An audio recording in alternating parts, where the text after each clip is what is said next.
Good evening students. इस video में हम बैंक रेगुलेशन भी करेंगे प्लस जर्नल एंट्रीज भी प्रिपेयर करेंगे कि आप कैसे उसको एडजस्ट कर सकते हो।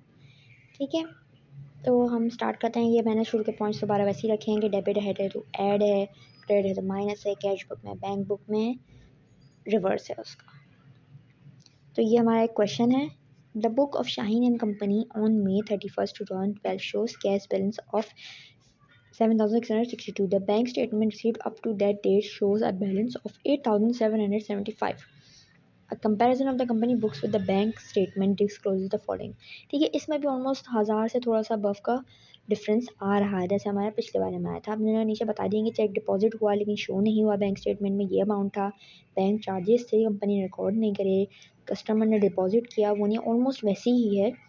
एक दो बस थोड़ा सा आ गया हमारे पास इंटरेस्ट का भी आ गया कि इंटरेस्ट हुआ है notes, interest on notes debited by bank but not recorded in the companies account. इसमें 2 पॉइंट्स हैं, एक तो हमें इसका स्टेटमेंट बनाना है और फिर हमें इसकी नेसेसरी एडजस्टमेंट करनी है जनरल एंट्रीज में। ठीक है, कि हमें एडजस्ट करना है भाई क्या गड़बड़ हो गई थी, क्या था उसमें भी हम एंटर करेंगे। तो चलिए स्टार्ट करते हैं। अच्छा, इस वीडियो में मैं आपको जो फर्स्ट मेथड इसमें सिखाया था, इसमें ऐड लेस ऐसे करके बताया था, उस तरीके से बता रही हूँ। अगर आपको इसमें कोई इश्यू होता है तो कोई मसला नहीं, आप इसको अपने टेबल वाले फॉर्म में कन्वर्ट कर लो जो इससे पहले वीडियो में मैंने बताया है। आपको नहीं समझ में आता तो बता दें, फिर मैं आपको एक और वीडियो बना दूंगी जिसके अंदर मैं दिखा दूंगी कि इसको आप उसी तरीके में कैसे बना सकते हैं। ठीक है, अब यहाँ पे शाहीन एंड कंपनी वो सी हेडिंग डाली, फॉर द मंथ जो था वो डाला हमने। ठीक है, कैश बुक पासबुक दोनों हमने साइड बाय साइड रख ली। पासबुक में यहाँ पे बोल रही हूँ, आप चाहो तो बैंक बुक बोल सकते हो, कोई इशू नहीं है, इसमें कोई डिफरेंसेस ऐसा नहीं आता खास। अगर आपका कोई सवाल, देखो सवाल में आपको क्या दिया गया है। अब सवाल में अगर पासबुक का नाम मेंशन किया गया तो आप पासबुक करो, बैंक बुक का किया है तो ये करो, या अगर आपका कोई टीचर है जो आपको कहता है नहीं बैंक बुक आप लिखो पासबुक नहीं, तो आप पासबुक लिख लो, उसमें कोई इशू ऐसा नहीं होता। ठीक है, अब आपने बताया कि बैलेंस क्या था आपका। आपने पहले सबसे पहले तो बैलेंस हमारा 7,000 कुछ बताया था, आपने वही लिख दिया है। अब जो आपकी बैंक स्टेटमेंट था उसमें क्या अमाउंट शो हो रहा था, उसके अंदर शो हो रहा था 8,000 कुछ का, तो हमने वो लिख दिया। ठीक है, अब डिपॉजिटेड बट नॉट रिकॉर्डेड, यानी जो डिपॉजिट किया था अमाउंट, सबसे पहला ऑप्शन था ना कि चेक डिपॉजिट किया है लेकिन रिकॉर्ड नहीं किया हुआ बैंक स्टेटमेंट में, तो हमने यहाँ पे ऐड कर दिया उसको। देखा आपने यहाँ पे 1,950 ऐड किया तो 10,725 बन गया। अब लेस क्या है, लेस क्या किया है हमने, बैंक चार्जेस और इंटरेस्ट एक्सपेंस, ये दोनों चीज़ें जो है आपके पास बैंक चार्जेस से आई, यानी बैंक से ही रिसीव हुई हैं, इन दोनों को आपने क्या नहीं किया। ये नंबर सेकंड वाला पॉइंट है कि चार्जेस रिकॉर्ड नहीं किए 15 रुपीज़ के।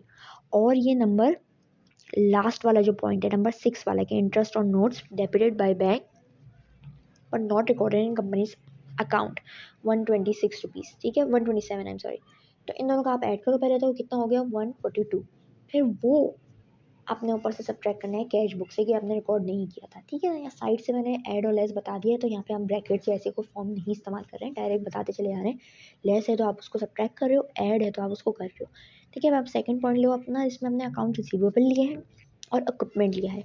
अब अकाउंट्स रिसीवेबल कौन से वाले पॉइंट में था, अकाउंट्स रिसीवेबल था थर्ड वाले पॉइंट में, इसमें मिस्टर अली ने डायरेक्टली डिपॉजिट किया था कहाँ पे, फर्म्स के अकाउंट में, लेकिन कंपनी रिकॉर्ड नहीं कर पाई थी, जो था अमाउंट 2,300 का। फिर हमारे पास इक्विपमेंट्स का है, इक्विपमेंट्स वाला अकाउंट था नंबर 5 वाला पॉइंट जो चेक नंबर 221 है, 221। अच्छा खैर, for purchase of typewriter was drawn 570 और was not recorded on a company record for 750। अच्छा, इसमें डिफरेंस है। ठीक है, कंपनी के रिकॉर्ड में 750 का रिकॉर्ड कर दिया गया है, जबकि जो उसकी परचेज प्राइस थी वो 570 है। ठीक है, तो आप डिफरेंस लेने के लिए इसमें से जो अमाउंट डिक्रीज़ करोगे, यानी 750 में से 570 आप माइनस कर दो, जो रह गया वो अमाउंट है 180। आपका जो एरर आया है रिकॉर्डिंग में, इक्विपमेंट एरर था, यानी आपने इक्विपमेंट जो परचेज की उसकी पेमेंट के सिस्टम में कोई एरर था, आपने 180 का उसको बता दिया। इन दोनों अमाउंट को आपने जमा किया, क्या बना आपके पास 2,480। देन अगेन फिर आप उसको दोबारा से ही कैश बुक के अंदर ऐड कर दोगे, ऐड कर दिया, आपके पास 10,000 हो गए अब तक। अच्छा देखिए, अब यहाँ पे देखो कैश बुक तक 10,000 हो गए हैं, पासबुक भी हमारा इंक्रीज़ हो गया है 10,725। अब देखें 725 का फ़र्क आ रहा है। अब लास्ट हमारे पास जो रह गए, जो अनप्रेजेंटेड चेक था, अनप्रेजेंटेड चेक नंबर 0.4 था, जो बता रहा है 725 का था, वही एग्जैक्ट अमाउंट जो हमें चाहिए इनको बराबर करने का। अब क्योंकि क्या है, ये अनप्रेजेंटेड है, अनप्रेजेंटेड चेक आपके पास पासबुक में ऐड होता है, पासबुक में ऐड नहीं, यानी पासबुक में लिखे जाते हैं और फिर सब्ट्रैक्ट किए जाते हैं। हमने यहाँ पे लेस का कॉलम बना दिया है कि लेस हो रहा है अनप्रेजेंटेड चेक। अब सबसे लास्ट आपने टोटल सम कर दिया है कि एडजस्टेड बैलेंस हमारे एंड में देखो दोनों बराबर हो गए।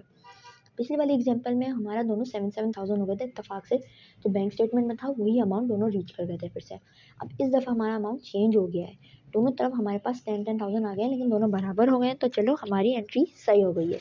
जहाँ पे बैंक स्टेटमेंट में हमने कोई चीज़ नहीं डाली थी वो हमने डाल दी, जो हमारे कैश बुक में नहीं रहती थी वो हमने डाल दी। अब इसकी जर्नल में एंट्री कैसे आप एडजस्ट करोगे? जर्नल एंट्री जैसे आपने बेसिक सीखा था कि ये बेसिक उसका फॉर्मेट है नंबर 1 2।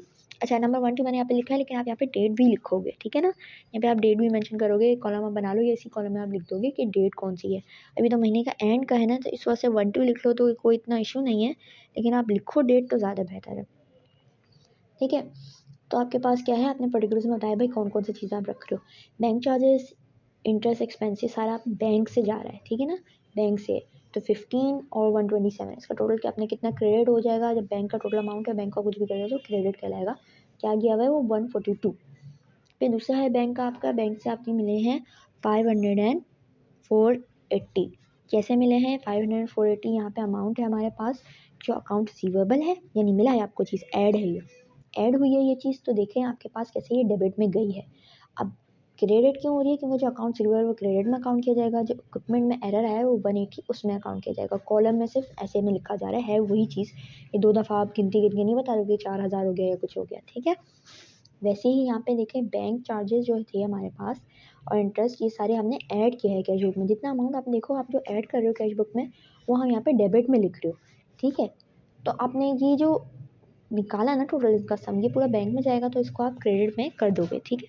जब आपने एक्चुअल अमाउंट उसका बन जाएगा वो क्रेडिट में जाएगा, जो आपने डिफरेंट लिखा है वो उसका डेबिट में जाएगा। तो ठीक है, उम्मीद करती हूँ आपको ये भी समझ में आया होगा कि जर्नल एंट्री कैसे एडजस्ट करते हैं। आप फिलहाल के लिए यही दोनों चीज़ें प्रैक्टिस करें। मैं 1-2 आपको प्रैक्टिस प्रॉब्लम्स और सेंड करती जाऊँगी कि आप देख लो कौन सा मेथड आपको ज़्यादा सूटेबल है, आप उस तरीके से करें। लेकिन मेरी यार राय यही होगी कि अभी इस वीडियो में जो मेथड दिखाया गया है वही आप प्रैक्टिस करें, क्योंकि वही यूनिवर्सली चलता है और वही मेथड है जो आपको कोई भी टीचर इतना इश्यू नहीं बनाएगा। लेकिन फिर भी अगर कोई है ऐसा जो डिफरेंट मेथड इस्तेमाल करना चाहता है पिछली वाली वीडियो का, तो वो भी कर सकता है, उसमें भी कोई ऐसा ख़ास फ़र्क नहीं है।